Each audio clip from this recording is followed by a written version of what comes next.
Assalamualaikum warahmatullahi wabarakatuh. Perkenalkan, nama saya Fadila Nursana Siregar dengan NIM 5203143027, mahasiswa Tata Busana A, Universitas Negeri Medan. Pada kesempatan ini saya akan menjawab pertanyaan dari soal ujian tengah semester mata kuliah desain pembelajaran.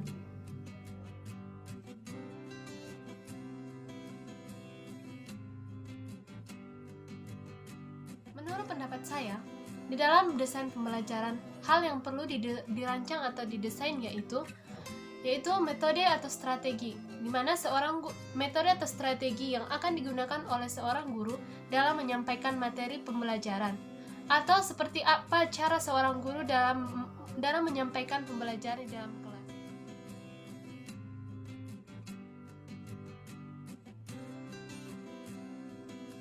Menurut saya, seorang mahasiswa yang akan menjadi seorang guru memang harus mampu menguasai teori belajar dan teori pembelajaran, di mana jika ia akan menjadi seorang guru, ia harus mampu menilai atau melihat sikap atau tingkah laku, kemampuan seorang muridnya dalam menerima pembelajaran, sehingga desain pembelajaran yang dirancang tersebut apakah bisa diterima oleh seorang peserta didik atau tidak.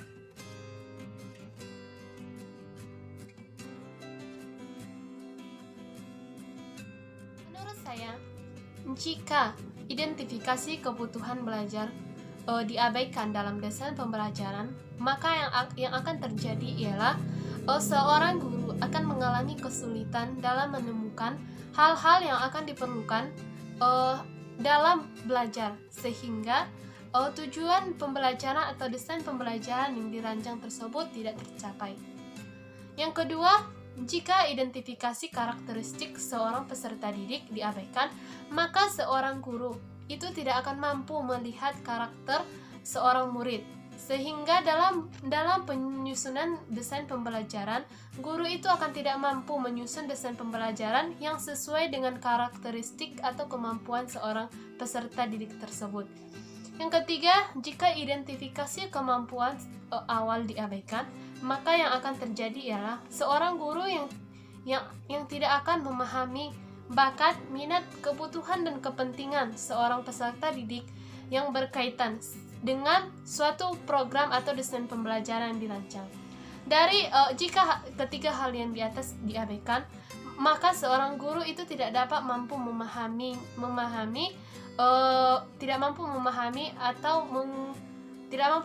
atau mengkritik, tidak mampu memahami peserta didik, maka desain pembelajaran yang dilakukannya itu sulit dilakukan.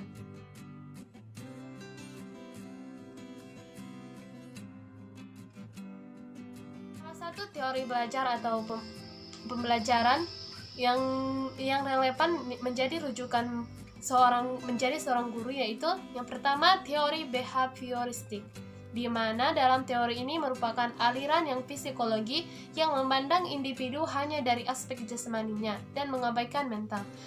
Teori ini biasanya mengacu pada cara seorang guru dalam melatih dan mengembangkan teori seorang siswa dan praktek seorang siswa langsung, seperti tingkah laku seorang siswa di dalam kelas, seperti apa dia dalam menerima pembelajaran.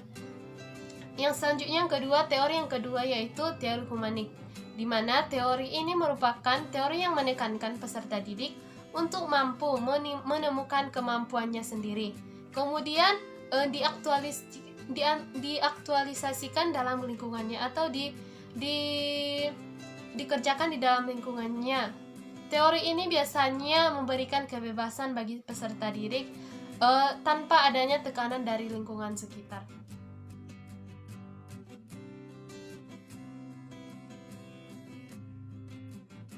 Menurut saya, manfaat yang kita dapati apabila kita mempelajari desain pembelajaran yaitu jika kita ingin menjadi seorang guru nantinya, maka kita akan dapat mudah menyusun atau membuat desain pembelajaran yang sesuai dengan karakteristik kemampuan seorang siswa. Dan juga dalam mata kuliah ini sangatlah penting bagi seorang mahasiswa yang akan menjadi seorang guru.